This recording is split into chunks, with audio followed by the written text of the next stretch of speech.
How's your training camp going for your showdown against Lomachenko for the real title? Oh man, it's been good, man. We're 100% ready and focused, man. We've been putting this work in 3 times a day, training at 6 in the afternoon, doing aquatic training. At 1 in the afternoon, we're doing strength and conditioning. I'm sorry, 6 in the morning aquatic training. 1 in the afternoon, strength and conditioning. 8 at night, we're doing our technical training. We've definitely been putting the work in. We're hungry, we're ready, and we're focused. Do you think Johnny is just as good or a better fighter than Lomachenko, or is Loma probably going to be the best guy you faced up to this point? I don't even think Lomachenko was the best guy that I faced up until this point. I think that it was things that occurred within my training camp that enabled me to do things that people were naturally used to seeing me do. You know, you did not see my speed, you did not see my power, you did not see the ring generalship. I was flat, I was tired in the first round. How's your training camp going for your showdown against Lomachenko for the real title? Oh man, it's been good, man. We're 100% ready and focused, man. We've been putting this work in 3 times a day. But was I'm sorry. But was it anything that he did to surprise you though, at all? Nothing at all. The only thing that I can honestly say that did surprise me with the physical state that I was in, I honestly didn't feel as though I can go 12 rounds with anybody. How's your training camp going for your showdown against Lomachenko for the real title? Oh man, it's been good, man. We're 100% ready and focused, man. We've been putting this work in 3 times a day. So coming off of your loss with Lomachenko, what is something that you've learned that you plan to take with you into the ring Saturday night? The only thing I honestly can say I've learned is if it's not broke, don't fix it. Keep your circle small. Realistically speaking, when it came to that one particular fight, when people see me fight, you did not see the normal Gary Russell Jr. You did not see the hand speed. You did not see the punching ability. You did not see the boxing IQ, because physically I wasn't able to do it. I was tired. How's your training camp going for your showdown against Lomachenko for the real title? Oh man, it's been good, man. We're 100% ready and focused, man. We've been putting this work in 3 times a day. Fatigued in the very, very first round.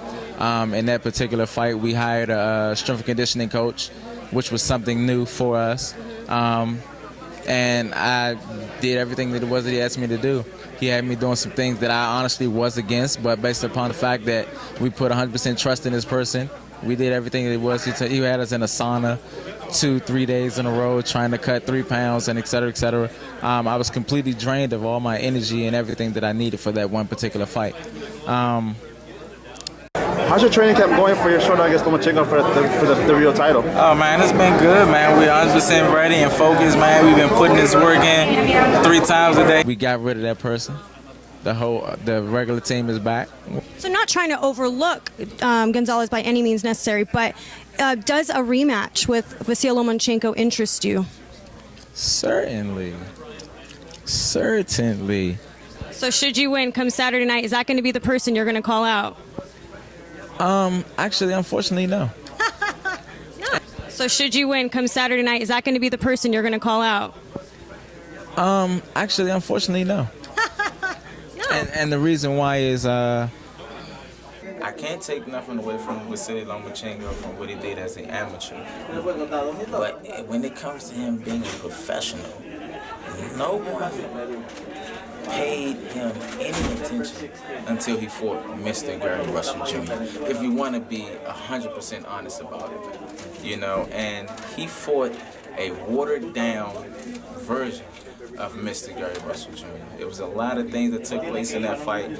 Any of the true fans, that's fans of mine, when you seen the fight, you didn't see any real speed, you didn't see any real punching power, you didn't see any energy, you seen none of that. I was 100% flat. You know, it's a lot of discrepancy of things that went on in that particular camp.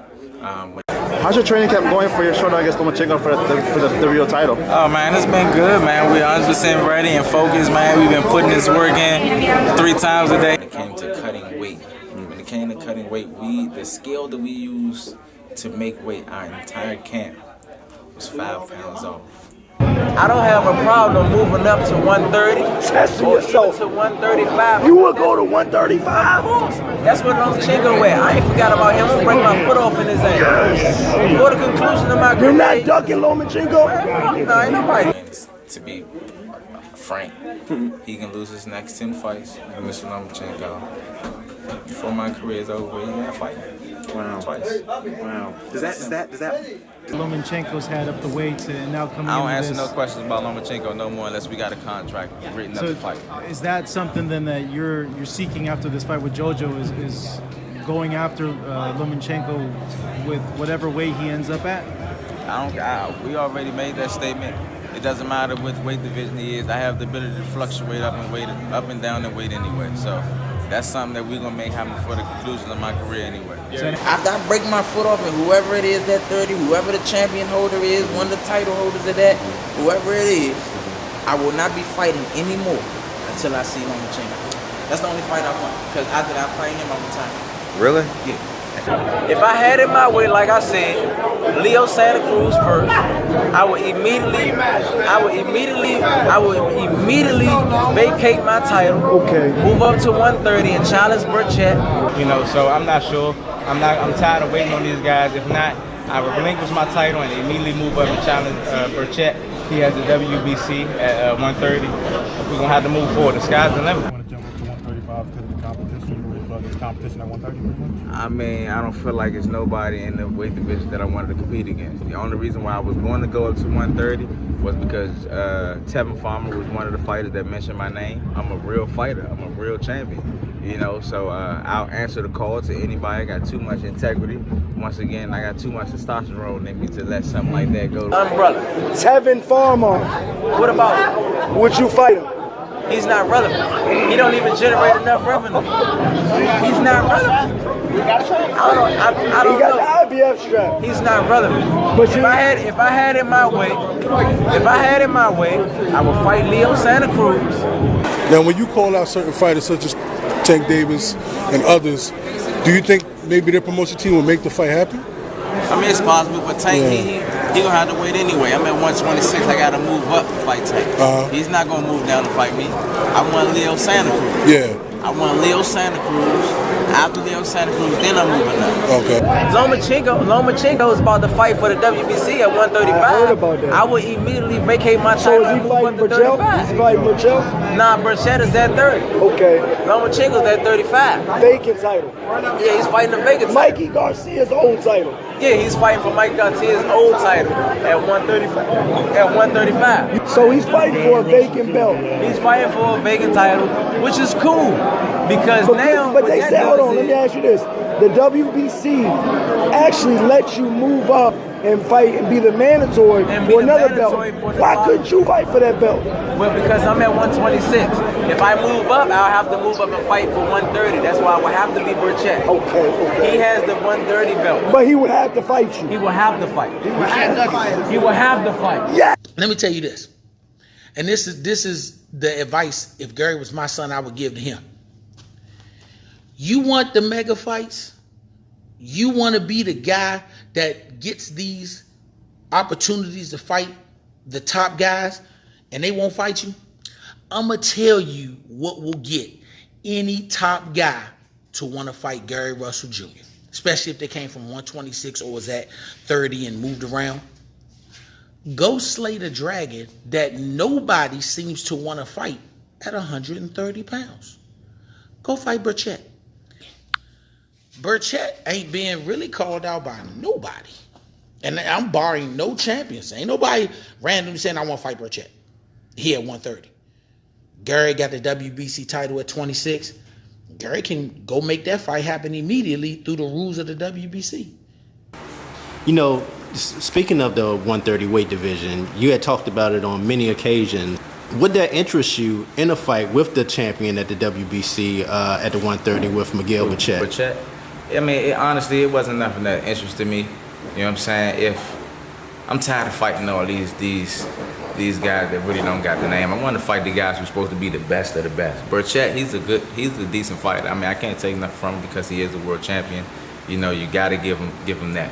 You know, but overall, he's not a better fighter than me. He's just trying to be strong. He don't got no real skill, no real good foot movement, no nothing. He's not a complete package.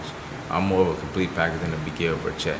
You know, so that's not somebody that I would be focused on. You know. Where did the nickname Boogeyman come from? The Boogeyman. Everybody's scared to fight me. Don't nobody want to fight me. They say I'm fighting once a year, this, that, and the third. They want to say that. Ask the people why I fight once a year. Because none of these other world champions, none of these other dudes who they say supposed to be nice or this, that, and the third, none of them willing to step in the ring and fight me. I'm one of the most intellectual fighters that there is right now competing, period, hands down. Nobody in the sport of boxing is hitting nobody with 5, 6, 7, 8, 9, 10 punch combination, still in position to attack and defend at the exact same time, simultaneously, and make the necessary adjustments of whatever it is that the person is doing at the drop of a dime. No one in the game is doing that but me. Russell. And then later on, as the round continued, after doing great work to the body and the head, he rips that right hook after a straight left hand. And Lomachenko showing a great arsenal. And you see there, he is keeping his hands up as he pulls out, so Russell can't do the catch and shoot, which Paulie pointed out. Cognizant of that, exactly. Yeah. Making the adjustment. You know, I love the sport of boxing because it's a fetish of mine. I love to be able to completely dismantle a person and take away everything that they thought they can do. You doing nothing but preparing for nobody else but me. That's it. All I gotta do is prepare for him. How much time I got? 8 weeks? 10 weeks? Oh, I'm gonna do whatever I want. I love being able to mentally break a person in a square. Fuck physically breaking them. That's gonna come. Because the body gonna fall anyway. But to mentally and psychologically break a person in the square, for them to try to bring their best shit and for me to shut it down, effortlessly, for me to touch you at will, whenever I want to. I don't care what you think your defense is or whatever, for me to be able to touch you at will whenever I want. For me to hurt you and realize that I'm hurting you. For me to create these moments in a fight and mentally watch your confidence and all the stuff that you done worked on in the gym. I just see it just melt. I see it all in your face. I can see it in your eyes. I can see it in your body language when you walk back to the corner and I'm looking at you in your corner. I love watching the scene. I love watching the other corner panic. I love being able to create that level of fear in the individual. It does something to me. It's the perfect sport for me. It was no plan B. I had to make this work. Now, I want to go back to this. What's up, boxing fans? This is TBE Boxing, back at you again.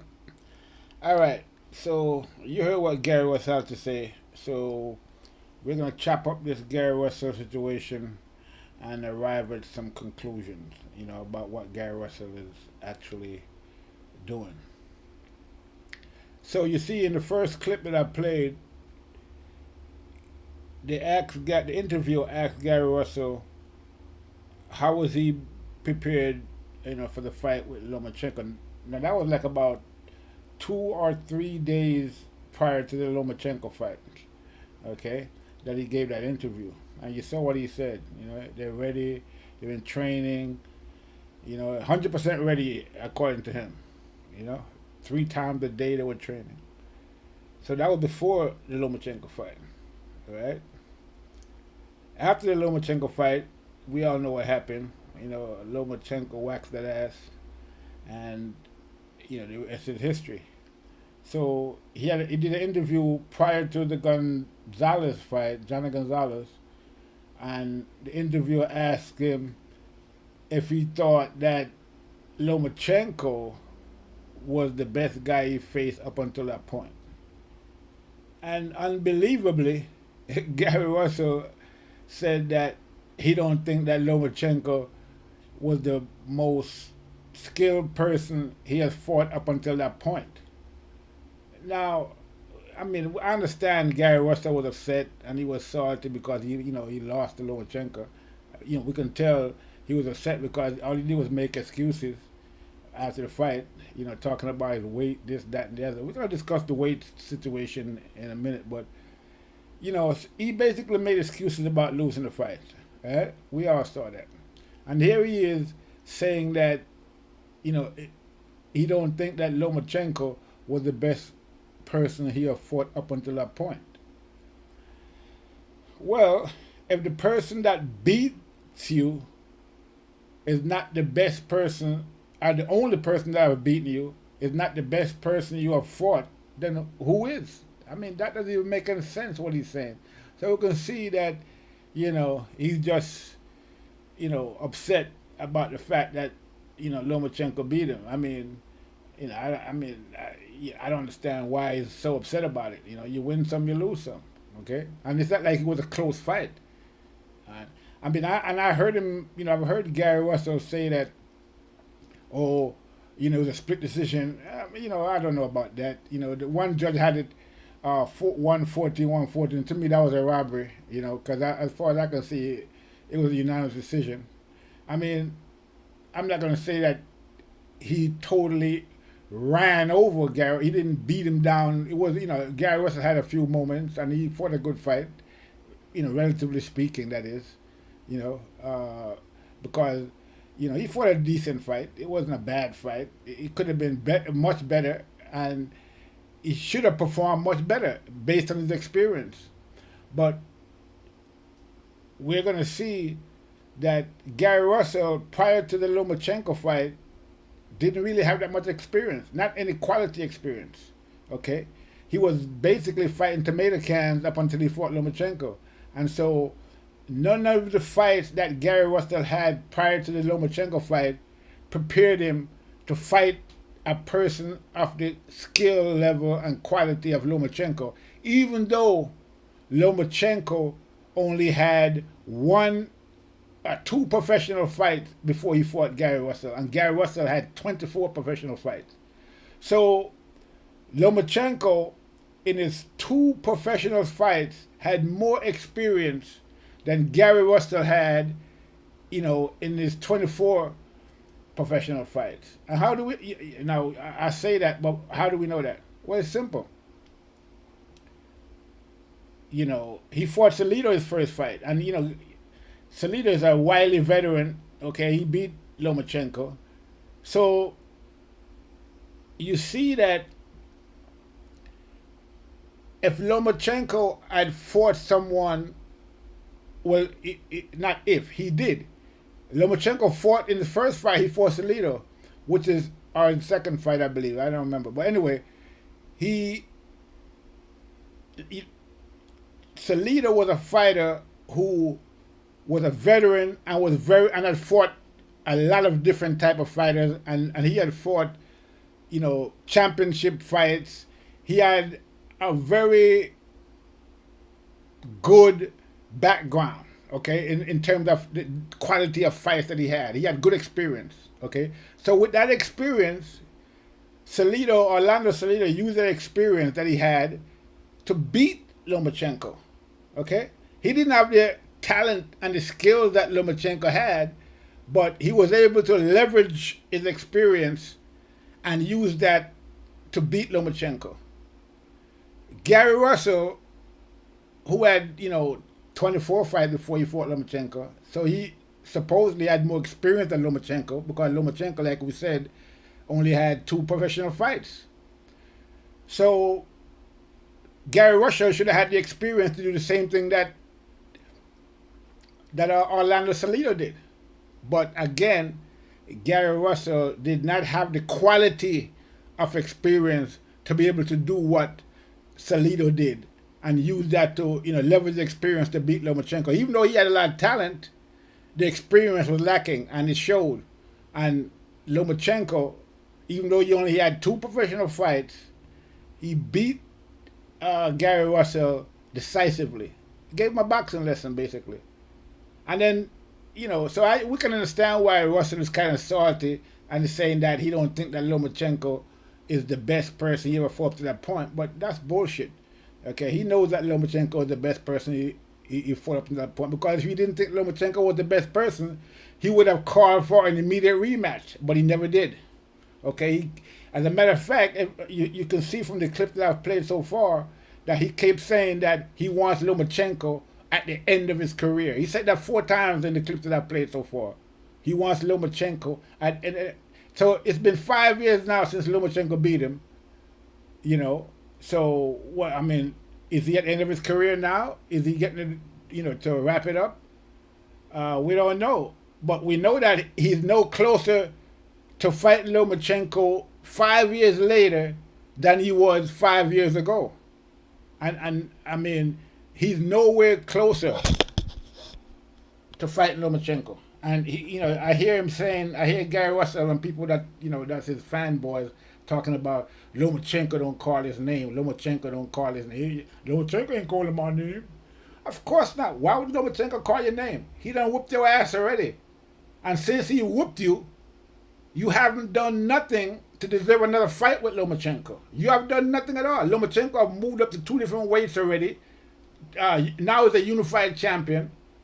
So he's accomplished a lot since he fought Gary Russell. That is Lomachenko.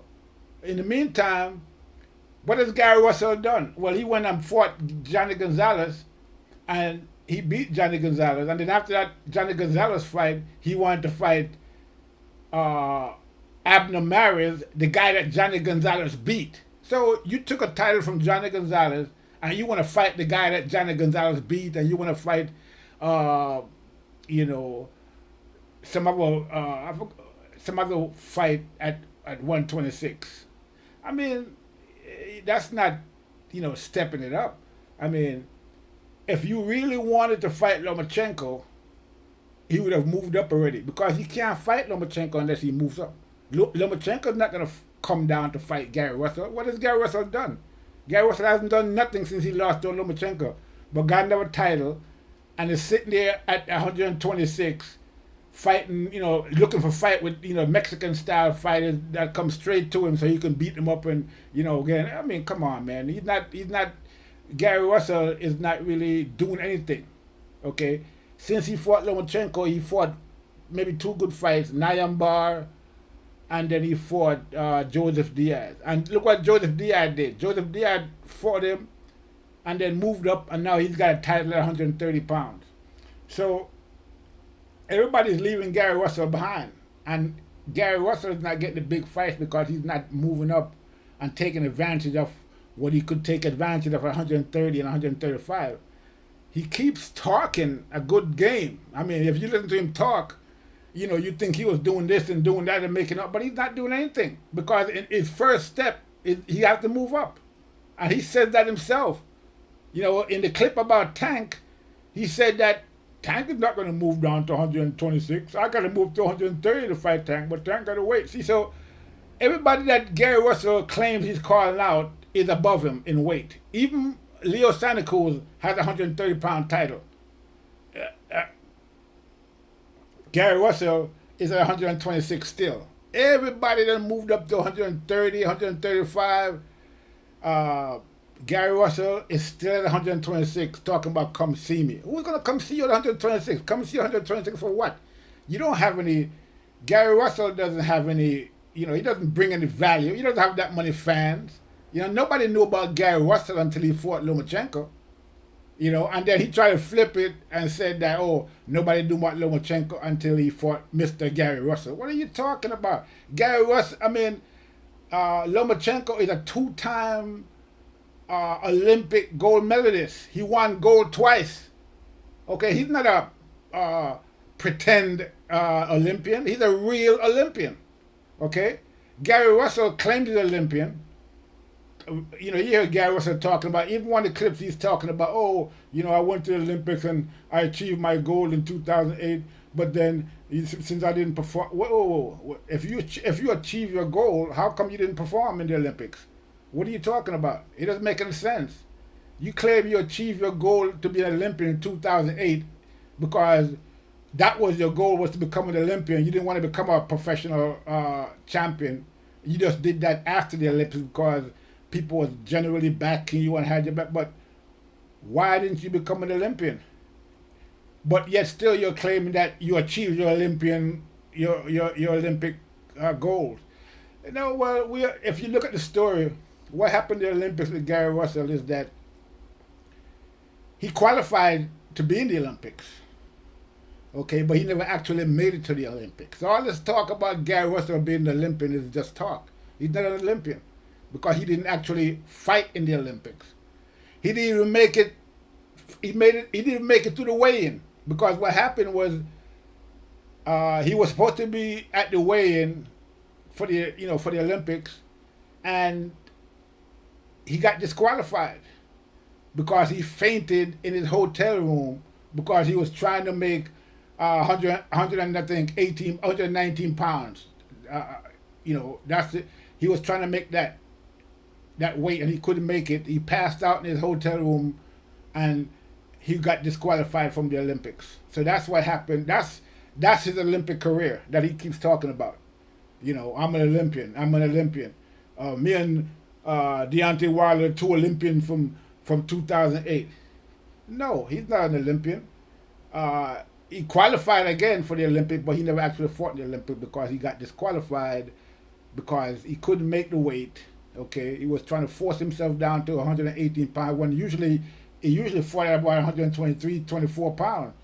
But for the Olympics, he was trying to, you know, go down a lower weight, you know, I guess because he's a small guy. So if he goes down a weight lower than he should, then he'd be the big guy or equal to the other guys at that weight. So maybe that's why he was trying to, you know, go down to a weight that he actually couldn't make, you know. So, you know, trying to be a weight bully, I guess, or just trying to get an advantage. But anyway, he didn't make it to the Olympics. He ended up fainting and he got disqualified. So you compare that to Lomachenko's record, who's, you know, Lomachenko is an actual Olympian who actually gold medal twice, and you're trying to say that nobody knew about Lomachenko until he fought Gary Russell Jr. Who was Gary Russell Jr.? A guy that didn't make it to the Olympics? I mean, what are you talking about? So we saw that in terms of experience, Olympic pedigree, as Gary Russell like to talk about pedigree, you know. I mean, he had a good amateur record, but not in a good, he had no Olympic record. Okay. Lomachenko had a 396-1 record. Okay. So, I mean, amateur record. So that's, you know, I believe that a record like that would make you more known than a guy who didn't even make it to the Olympics. So, I mean, you know, I think Gary Russell had it twisted right there. So that's basically what we're looking at. So we saw when the fight came together, you know, when the 2 quote-unquote Olympic, the 2 Olympians came together. The Olympian with the real Olympic experience defeated the one without the real Olympic experience. Okay? So that's basically what happened. So what we see is that basically, and the 2 most important fights in Gary Russell's career as a boxer, starting from amateur to pro, was the Olympic. We can't even say it was a bout. He didn't even fight anybody. He got disqualified. Okay, so we can't really say, you know, he failed at that because he didn't even get a chance to really fight because he didn't get to even that far. He got disqualified, which is worse than losing. It's worse than fighting and losing. You know, so I mean, so we see that at that point in his career, you know, he didn't make it. Okay, and now the next most important fight of his career was a championship fight against Lomachenko, and he lost for that as well. So the 2 most important points in his boxing career, he lost.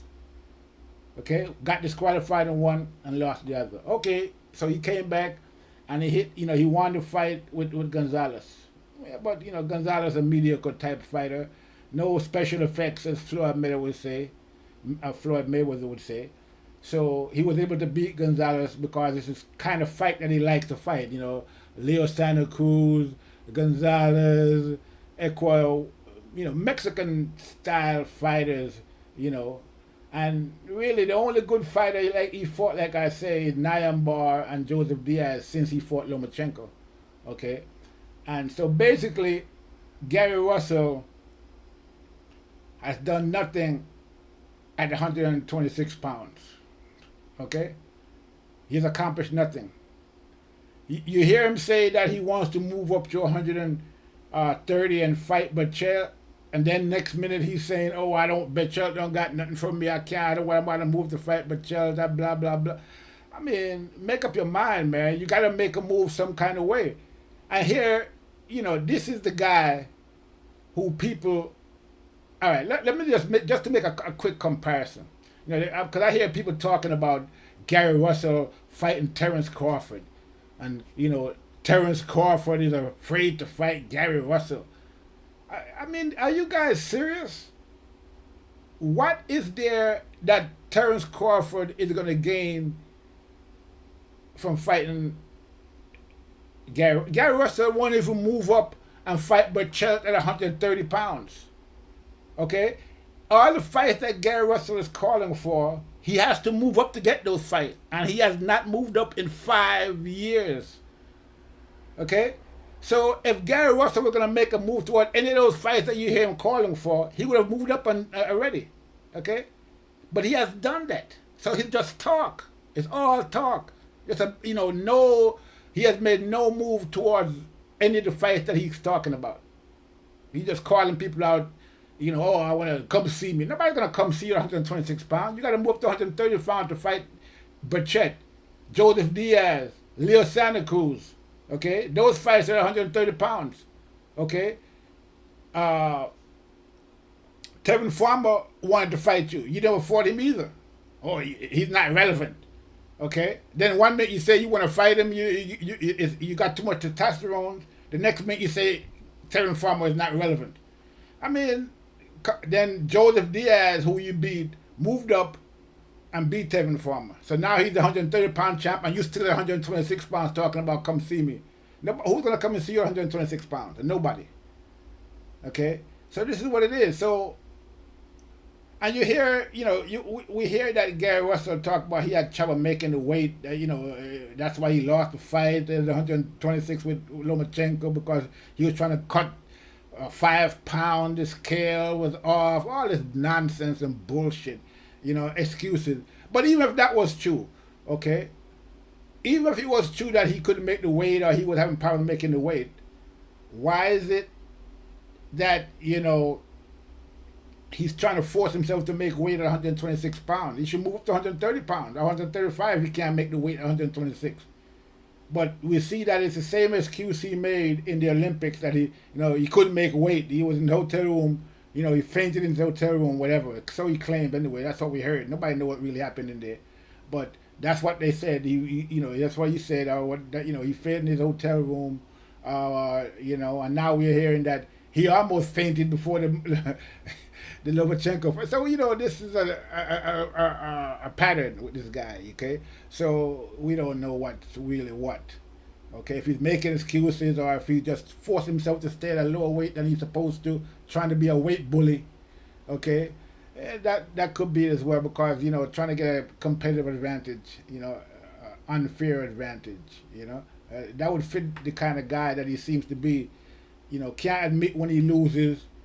For example, he lost to, he didn't lose. He beat Joseph Diaz and he beat Kiko Martinez and Nyambar. And he can't say enough good things about those guys. I mean, he keeps talking about how good Joseph Diaz was, which Joseph Diaz is good. He's talking about how good Nyambar was, and, how he gave them praise. And why does he do that? Because they lost to him. Okay? If they had beat him, he wouldn't be praising them like that. Just like how Lomachenko whooped his ass, but he can't say nothing good about Lomachenko. Even though Lomachenko, since he beat him, I've moved up 2 different weight classes and fought nothing but champions, and has been nothing but successful. Clearly, outclassing anything that he has done since that fight. So since the fight between Lomachenko and Gary Russell, Lomachenko has made advancement in his career, while Gary Russell had stagnated, barely fighting once a year, still at the same level really. Hasn't made no advancement because he hasn't moved up in weight like Lomachenko did to get the big fights and challenge himself. He's satisfied staying down there at 126, calling out Leo Santa Cruz and trying to fight, people like Abner. Okay, Abner Maris. Those are the fights that he's looking for. How are you going to create a legacy with fights like that? At the same time, talking about, he want to fight Lomachenko at the end of his career. You haven't done anything to deserve a fight with Lomachenko. Gary Russell has done nothing to deserve another fight with Lomachenko, much less deserving a fight with Tevin Terrence Crawford. So when I hear people talking about, you know, Gary Russell fighting Terrence Crawford, I just laugh. It's a joke. These people are clowns. I mean, you know, what the hell has Gary Russell done to deserve a fight with Terrence Crawford? I mean, we talk, and I hear these same people talking about Terrence Crawford's record. Hey, look, let's just check something out, okay? Gary Russell's record up until the time he fought Terrence Crawford, I mean, not Terrence Crawford, Lomachenko, he had a 24-0 record prior to fighting Lomachenko. In those 24 fights, Gary Russell fought nobody. Okay? He fought nobody. As a matter of fact, the fight before Lomachenko fight, that's his 24th fight at the Barclays in Brooklyn, where he won by KO. The guy he fought had a record of 16 wins, 23 losses, and 2 draws. That's who he fought before he fought Lomachenko. So how does a guy like that prepare you to fight a guy like Lomachenko? Okay, well, Lomachenko only had 1-0, so I guess you know any. So I mean, so he was fighting guys with records, and the guy before that guy, you know, the guy he fought, the guy with the 16, 23, and 2 record was Jose Miguel Tamayo. Okay, 16 wins, 23 losses, 2 draws. Before that fight, he had another fight with Juan Ruiz. 23 wins, 12 losses, 0 draw. So that's the kind of fights he was having. Okay, that was the type of fighters he had. The best fight that he had, record-wise, was Vyacheslav Gusev, 22-0. You know. Robert Castaneda 22-1, and Christopher Perez 23-1. All you know, and that's we're talking about. That's his you know, right before he fought Lomachenko. Those are the fights he was having, and then before that, you know, he had people he was fighting like 9-1, 24-9, 21-18. So he had nobody on his record up until he fought Lomachenko. There was nobody on this guy's record. Just basically, you know, tomato cans. Okay, he fought nobody. All right, and that's why he lost to Lomachenko, because he didn't have the real experience. So those are the fights that's on Gary Russell's record. If we look at Crawford's record, Terrence Crawford, we see that, you know, Terrence Crawford had all type of fights on his record. As a matter of fact, for his 20th fight, his 19th fight, I believe it was, he moved up to 140 from lightweight to fight Bradis Prescott, who was, you know, knockout artist, you know, at that point, you know, knocking everybody out. Okay, Bradis Prescott. That was his first 10-round fight that Crawford fought. He took that Bradis Prescott fight on 2 weeks' notice and moved up from 135 on 2 weeks' notice to fight Bradis Prescott and beat him. Okay, Bradis Prescott record was 26-4-0 when he fought Crawford. Okay, in his 19th fight. Okay, before that he fought. After that, he fought Alejandro Sanabria. His record is 34-1-1. Then he fought Andre Kilmarv, 16-0. Ricky Burns, a champion, 36-2-1. Yorokis Gamboa, 23-0. So Gamboa was undefeated when he fought Crawford. Okay, Crawford also fought Raimundo Beltran, 29-6 record. Thomas Delorme, 22-1. Derry Jean, 29-1. Harry London, 26-5. Victor Postal, 28-0. He gave Postal his first O. John Molina, 29-6. Felix Diaz, an Olympian, a real Olympian, not an Olympian like Gary Russell, who didn't actually fight in the Olympics. As a matter of fact, Felix Diaz actually fought in the 2008 Olympics where Gary Russell was disqualified from. And he took a gold medal in the 2000 Olympics. And so Felix Diaz fought Terence Crawford and lost to Terence Crawford. Okay, an actual gold medalist that won a gold medal. Okay, and fighting at 140 pounds. Okay, when Terence was down at 140, Terence Crawford beat him. And Diaz was a highly rated fighter when he fought Crawford. Yeah, his record was 19-1-0. Okay, when he fought Crawford. So Crawford fought Olympic fighters and he beat them. Okay, so what makes people think that Gary Russell, who didn't even compete in the Olympics, got disqualified, couldn't make the weight? How do they expect him to beat Crawford?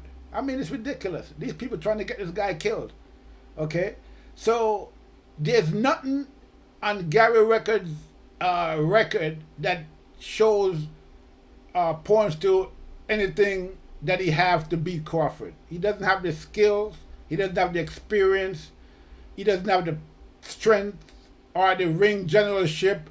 Nothing that he has could beat Crawford. He can't beat Crawford. Even if he was Crawford's size, Crawford would still beat him. So coming up from 126 pounds to 147 to fight Crawford is ridiculous. And it's not even worth entertaining. I wouldn't entertain it, and I doubt Crawford will even entertain that. It's a joke. Because first and foremost, Gary Russell has done nothing to deserve that fight. I could see if Gary Russell, had left 126 pounds and fought, say 130 pounds, took the title at 130 pounds, then moved up and then took another title at maybe at lightweight. Then I could say, okay, yeah, maybe he can fight Crawford. He's moving up. Yeah, he didn't do that. I mean, look at Gamboa. Gamboa was another two-time Olympic champion, okay? And Crawford beat him, okay? So, when you look at Gamboa's record, okay, we're going to look at Gamboa's record and see what, Gamboa actually accomplished as a fighter. What his record was? 33-0. Gamboa was a real fighter that had a real record. His record is much better than Gary Russell's. I mean, look, in Gamboa's third professional fight, this guy had a stellar record as a fighter. Okay. His first fight, he fought a guy that was 6-1. How many fighters do that for their first fight? Not many. His second fight, the guy he fought was 7-0. That was his second pro fight. And he fought a guy that was 7-0. In his first fight, he fought a guy that was 6-1. That's Gamboa we're talking about. The guy that Crawford knocked out. Okay? In his third fight, Gamboa fought a guy 40-11. Who does that? Okay? I mean, can you imagine your third fight, you're fighting a guy who's 40-11 with a 40-11 record, 40-11-0. In his fourth fight, he fought a guy that's 12-5-2. In his fifth professional fight, Gamboa fought Nestor Hugo Paniagua, 17-4-1. Okay? In his sixth fight, Gamboa fought Samuel Kebede, 25-1-0. Can you? I mean, this is a guy who's gaining quality experience and winning at the same time. Okay, sixth fight he fought a guy who was 25-1-1. That's almost unbelievable. In the seventh fight, Gamboa fought Adelatan de Jesus, 19-2-0. Okay. So these are the kind of guys that he fought. In his ninth fight, he fought a guy 23-2. Okay, so and he fought in his ninth fight he fought for the vacant WBA fight championship title, super featherweight, and he won it. Okay, in his ninth fight. So this is the kind of guy that Crawford has beaten. And we have a guy in Gary Russell who in his 24th professional fight was fighting a guy with a 16-11 record or something like that. Some ridiculous. I mean, there's no comparison. So I don't understand these people who are talking about Gary Russell should fight Crawford, or Crawford should entertain the idea of fighting Gary Russell. And I'm gonna end it here, but my take on all of that is that this is just nonsense. Okay, and anybody that's trying to get that fight, Crawford versus Russell, shouldn't even be talking about boxing. Yeah, I mean, I can understand, fans out there, casual fans, or fickle, they're kind of fickle, and they'll blow wherever the wind is blowing. But you have people who are actually commenting on boxing out here, trying to sanction this fight as if it was something worth watching. People like Fanon International Boxing and Blue Blood Sports Boxing. I mean, these guys are jokers. I mean, these guys, the same guys criticize, or said, not criticize, but say that maybe, a lot of these same guys are saying that, said that Book shouldn't have jumped up to fight Triple G. It was too dangerous. But now they want Gary Russell to jump up 4 weights to fight Terence Crawford. And we see that when Gary Russell fought the first top fighter, he lost to Lomachenko. Okay? I mean, Crawford would murder this guy. Okay? He doesn't have anywhere close to the experience it takes to fight a guy like Crawford. He can't even, Gary Russell can't even move up to 130 pounds and fight Berchelt. He can't go up to lightweight and fight Haney or Shakur Stevenson or Tank. He hasn't made no move towards that. Okay, but he's talking about fighting Crawford. I mean, get out of here with that nonsense, man. Nobody's going to buy that. It's nonsense. Okay? And anybody entertaining that don't know what the hell they're talking about. It's a joke. And these guys talking about, these fair weather people talking about Crawford, Crawford in the pound for pound list, and for good reason. Okay? But you have guys talking about who has Crawford fought. Yeah, look at his record to see who has fought. Look at the people that he has fought and beaten. And then look at the record of Gary Russell, and then tell me who has a better record. I mean, it's a joke. It's not even close. Okay? So, that's how I see it. And I think this whole Gary Russell fighting Terence Crawford is nothing but a fraud. It's a joke. It's Gary Russell clowning himself. My advice to Gary Russell is move up to 130 pounds and fight Berchelt and show us that you can actually do something besides stay at 126 pounds and chase Leo Santa Cruz for 5 years. Do something besides chasing Leo Santa Cruz for the past 5 years. Staying at 126 pounds, not doing nothing, hiding out down there and talking about you won all these big fights. And the only way to get those fights is you have to move up, but you haven't even took one step yet. Start making a step up, and then you can talk about you would all this talk is nothing but talk. It's bullshit. I'm not buying it. Okay, for as far as I can see, Gary Russell is basically hiding out at 126 pounds.